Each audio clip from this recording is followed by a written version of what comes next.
I am very interested to hear your story. I refer to you as a manufacturer of clothing items with a purpose. Tell me about the purpose. So the purpose began when I was at university in Scotland. I was able to be part of a photography page which really challenged my perceptions of homelessness simply by stopping and saying hello. And when I did that, I realised that anyone can end up in the streets, anyone can end up with circumstances outside of their control, and I wanted other people to experience that. I did a business degree. I'd found my purpose and my passion was helping people in the streets, so how did I put those together? If I was a customer of OutsideIn, I buy your product, and then what happens with the charitable element of the business? So I've loved looking at different businesses that give back. One thing that I've always been challenged by was I want the transparency there. So I want people to see whether they buy one and we give on their behalf, that they know where the product's going. But I wanted to take it a step further. I wanted to challenge the customer to be a part of the giving process. So anytime someone purchases, whether it's a hat or a jumper, we give them an additional product and we challenge them to give it out to someone experiencing homelessness in their city. So if you buy a hat, we give you another hat. If you buy a jumper, it could be a blanket or socks or another giving product, something that's been needed by people who are experiencing homelessness.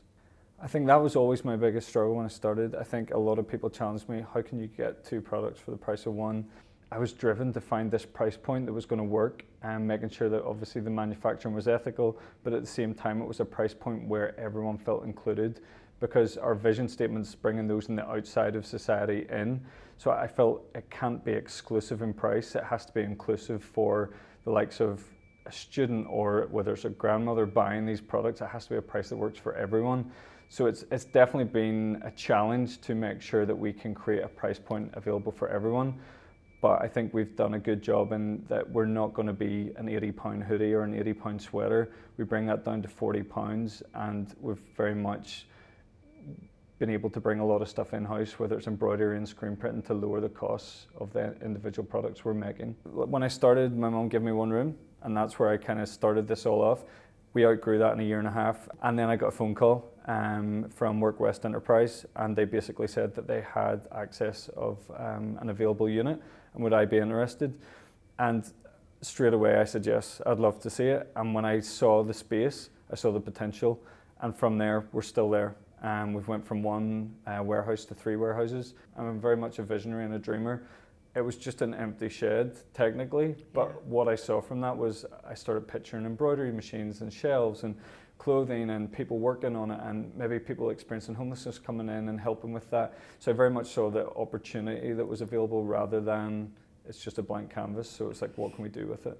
And those guys have been incredible help up there, whether it's been helping us with our social impact and really honing in on what it is we communicate to our customer. At the same time, whether it's been advice through support systems or investment, they've been amazing help. Yeah, you've touched on something I find very interesting. Most people I know that are successful as entrepreneurs, they don't just dream it, they can see it, feel it and touch it. Mm-hmm. Because if you don't believe it and see it as real, it'll never happen. How many markets are you currently in? The main ones being the UK, Europe and America, and would be our 3 main markets, and that would all be through our online store.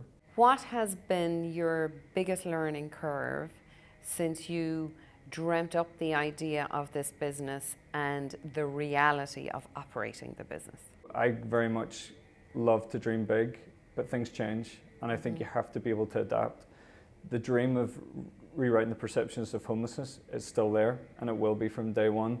However, how we do that constantly has to change. So I think it's allowing my overall dream to be the focus, but the day to day and the week to week very much can change, and you have to have a personality that deals with things don't always turn out the way you want, but how badly do you want it? I remember when I first came up with the idea of giving the customer the product, everyone said you're crazy, friends, family, and it definitely took a knock. But I remembered I'm doing this because I genuinely believe that experience that I felt in the street of getting to know someone, humanizing someone who was homelessness, I believe that other people can become passionate about something they never were.